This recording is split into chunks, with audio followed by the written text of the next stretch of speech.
Hello everyone, and today we're finally taking a look at a General Service Respirator Mk4, a regular Mk4 that is, with a Mk5 Haversack and its contents. This is the final video in the series, to which now the series on the timeline of World War II respirators has now been complete. And I actually now, like I said in the post, I actually managed to find the contents, so which includes cotton waste. So I finally found cotton waste. So without any further ado, let's get into it. So here we have the Mk5 General Service Respirator Haversack. Now this Haversack is the earliest model of Haversack.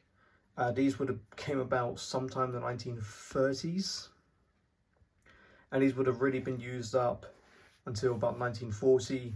These did go over to France with the BEF, stuff like that. This one's a decent example. The actual bag itself is in good condition. The strap itself is not, but we'll get into that in a minute. You may have seen this Haversack previously on the channel before. I'll put a card in the top right corner to the Haversack, or to what video this came out. So let's talk about it. So we obviously have the front face of the Haversack. We have the piece of whipcord. So in case you don't know what whipcord is basically just this piece of string. It's a pretty long piece of string, and what you do is you would shorten the straps like so they're up in the center here.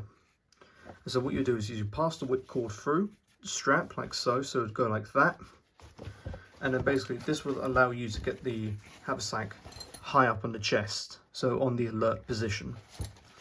This one was actually made by Sieb Gorman in London. So Sieb Gorman, you might be aware, made a whole bunch of British respirators during and after the Second World War. Sieb Gorman did in fact make post-war, they converted a whole bunch of the Mk4 and Mk5 respirators to industrial mask. Military Collectibles has done a video on this. I'll even put a card up in the top right corner just to give some credit where credit is due. So, of course, the stampers bleeded through the other side. But basically, on the inside, it's built like a Mk7 Haversack, except it's different. You have this compartment here for the face piece, a compartment here for the filter. You have a compartment here. This is for your contents. So I will be getting into the contents in a bit. So that's what it'll be there for. Obviously, it's closed up with Nui press studs. So the same press studs that you would find on 37 pattern webbing. What makes the Mk5 unique is that it only has one of these hooks, this piece of webbing, and then it's actually strapped with this D-ring. So basically, with this, you can only release it on one side. Unlike the Mk6 Haversack, where you can actually detach the hooks on both sides. So basically, you've got a hook, webbing, and then you've got obviously one of the adjusting buckles next to your strap. As you can see, it's a bit frayed. But it's fine. I'm not actually going to use this for carrying, and also the fact is that I am not going to, have this on the alert. So you have the strap. This little O-ring, or this ring, is ready for a hook that would be on the D-rings. That's in the Mk6 Haversack. So you could bring it up to the chest without passing the whipcord. And then we get down here, we have a stamp. 4914762 SSR, so that's a number, and this actually belongs to the South Staffordshire Regiment. So that's a number that does fall into the South Staffordshire Regiment. I need to find out who this actually belongs to, because it would be interesting to tie the story to this Haversack. On the back you have no other compartments, so it is basically just a Mk7 Haversack. And then on the bottom you have your 4 drainage eyelets as well. And that right there, that is the Mk5 haversack. So now let's talk about the contents for this haversack. Here's the contents for said haversack. So we're going to go right to left, top to bottom. So you have the eye shields. The eye shields would be of the earlier pattern, the Mark II, that would actually come in a box before they came in the wax sealed wallets. The eye shields do contain a tinted, so that's the tinted, and they also contain a untinted set. That's quite nice. I've done a video on those before. Then at the top, finally, the new content that I found in one of my Mark 6 haversacks, I finally found this little ball. This is cotton waste, and what this actually ties into the ointment anti-gas number 2. So I'll talk about that in a minute. Obviously, your anti-dimming Mark 5. This one's a 1936. You have your compound on one side. Then you have your cloth on the other. These would change as the war progressed. And then you have the ointment anti-gas number 2. Seen this on the channel before. You know, this one is all complete with contents. But basically, this involves this. So you would apply this to, if you had like an open wound when gas, you would apply the ointment to it, and then you would take the cotton waste, and you would use the cotton waste to wipe away any excess, I believe. Should actually say on here, am I thinking of another one? And then finally, the newest piece is the General Service Respirator Mark 4. So I'll move all the rest of the contents out the way and we'll take a look at it. So here we have the GSR Mark 4. This is the earliest version of the GSR that was made. There was a Mark 3 version.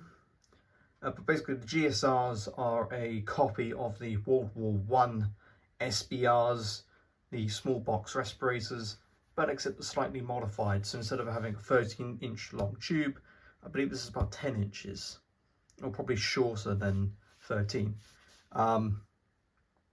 On the early ones, you would have what is often referred to as a khaki or a buff coloured filter. Later in the war, some of these masks were repurposed with the red brick filters, which that's what this is. And the mask. So the masks are actually stocking net. So they've got stocking net on them. So you can typically find these in really good nick. The rubber on this one is, honestly, right? The rubber is fantastic, besides from that down there. But other than that, it is in great nick. I believe that is, yeah, okay, it is starting to go around the edges, but other than that, this is fantastic. As you can see, it's still supple. This one is actually a really nice early date. It is a 1938 example, February 1938. It even says on the bottom down here, Avon 1938. It's a size normal, and you might have heard a sound. Yes, you might be aware my hose has caved in. As you can see, the hose is completely caved in and it's lost all of its and it's not supple, so it's actually missing a piece up here. This is not good. I've been playing around with the idea, do I want to replace the actual hose itself, or just leave it as it is? I know you can buy reproduction hoses from What Price Glory, but they're for the SBRs. But no, I've been toying around with the idea of replacing the hose entirely. But then again, I'm not going to be wearing this because of blue asbestos filters on the inside, so I might leave it, I might not.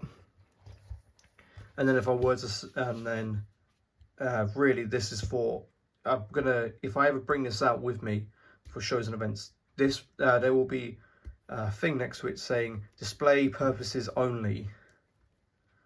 And actually, I'm pretty sure, is that the filter? Is that the filter? No, that's just the hose. Anyways, about the filter, it's just a standard red brick filter. As you can see, 1142 BMW, and then it's number 4 6E, I believe. Taped it up simply because in the condition that it's in. But other than that, it's a very nice 1938 Mark IV General Service Respirator, so I don't have one of those, so I have now added that to the collection. So then, I hope this video was informative and enjoyable. If so, then please like, subscribe, turn notifications, leave a comment. Your feedback is always greatly appreciated. And until next time, bye for now.